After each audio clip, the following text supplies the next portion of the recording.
পয়সা আমাদের ঠিকমতো ঢোকে না। তাই আজ আমরা প্রতিবাদ করছি, যতক্ষণ না আমাদেরকে টাকা পয়সা দেওয়ার আশ্বাস দেবে ততক্ষণ। এর আগে তো প্রতিবাদ করেছিলেন, তাহলে কি কোনো করা হয়নি? না, আমরা অনেকবার প্রতিবাদ করেছি, কি চাইছেন আপনারা, কি চাইছেন? আমরা চাইছি এই প্রতিবাদের, আমরা যেগুলো চাইছি আমাদের 15,000 টাকা বেতন করতে হবে, আমাদের পক্ষে আগে টাকা পয়সা আছে সেগুলো সব দিতে হবে। এইসব না দিলে আমরা ততক্ষণ পর্যন্ত এই আন্দোলন সুরাহা না হলে কি করবেন? সুরাহা না করে না হলে আমাদের যেরকম কর্মসূচি চলছে, আপনারা এখানে কোথায় থেকে উপস্থিত হয়েছিলেন? আমরা পুরো গোটা বীরভূম জেলার 10টা ব্লক আমরা এদিকে সমস্ত কিছু। আপনার নাম? আমার নাম জিনা চট্টরাজ। আমি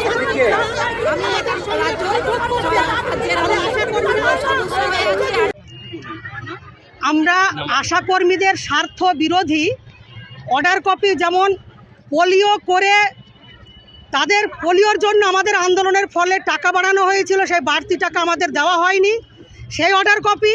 এবং আরেকটি অর্ডার কপি, সমস্ত ধরনের কাজ করতে হবে, স্বাস্থ্য দপ্তর ছাড়া যে কোনো কাজ যখন যা বলা হবে সেটাই করতে হবে, না হলে তার ফিক্সড ইনসেন্টিভ কেটে নেওয়া হবে, তার অনারারিয়াম কেটে নেওয়া হবে, শোকজ করা হবে, বসিয়ে দেওয়া হবে, এই ধরনের ধমকি দেওয়া হয়।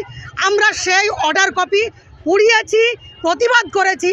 আমাদের দাবি হচ্ছে আশাকর্মীদের 4 মাস থেকে 1.5 বছর পর্যন্ত যে ভাতা বাকি আছে সবটা মিটিয়ে দিতে হবে।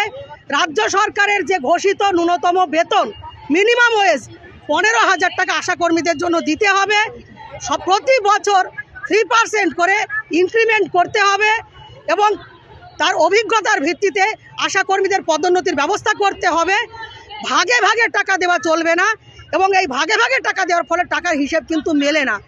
মোবাইল দিয়েছে, মোবাইলে প্রচুর শর্ত দিয়েছে, আমরা কোনো শর্ত সাপেক্ষে মোবাইলে কাজ করতে চাই না।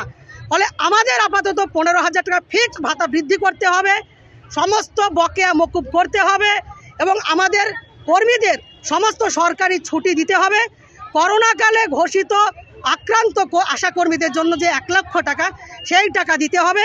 কেন্দ্রীয় সরকারের ঘোষিত যে ইনসেন্টিভ, সেই ইনসেন্টিভকে এখানে বাড়াতে হবে এবং সেটা বাস্তবায়িত করতে হবে। এই দাবি নিয়ে লাগাতার কর্মবিরতি চলছে। আজকে পেশেন্ট বলেছি, পেশেন্ট বলিনি, পেশেন্টকে ছেড়ে দিতে বলেছি।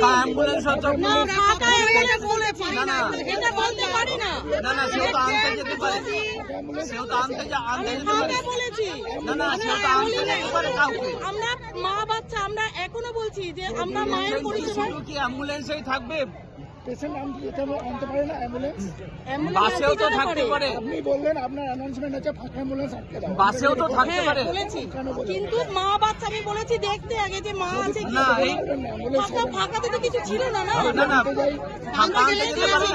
আনতে গেলে ছাড়া হবে, ছাড়া হলো নাকি? আপনি কি অ্যাম্বুলেন্স আটকানোর ডিসিশন দিতে পারেন? অবশ্যই না। কেন বললেন আপনি কেন বললেন? এই বিষয়টা নিয়ে আপনার সাথে তর্ক করা যাবে না। আমি না তর্ক নাই, আপনি ওখানে মাইকে বলছেন, সকলের উদ্দেশ্যে বলছেন। কাকে বলছি? সকলের উদ্দেশ্যে তো বলছেন। যে অ্যাম্বুলেন্সটা দেখতে সেটা ফাঁকা কিনা, আপনি তো ফাঁকা তো সে তো আনতেও যেতে পারে। আমি কিন্তু এটা অ্যানাউন্স করেছি যে আমরা মা শিশুকে মায়ের যে গর্ভবতী মা তাকে হাসপাতাল অবধি পৌঁছে দেব আমাদের কর্মবিরতি চলাকালীনও, কিন্তু আমরা হাসপাতাল যাব না, গাড়ি ডেকে তাকে পৌঁছে দেওয়ার ব্যবস্থা করবো। আমরা সেই জায়গায় আমাদের এই কর্মসূচি চলছে।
ইনভেস্টর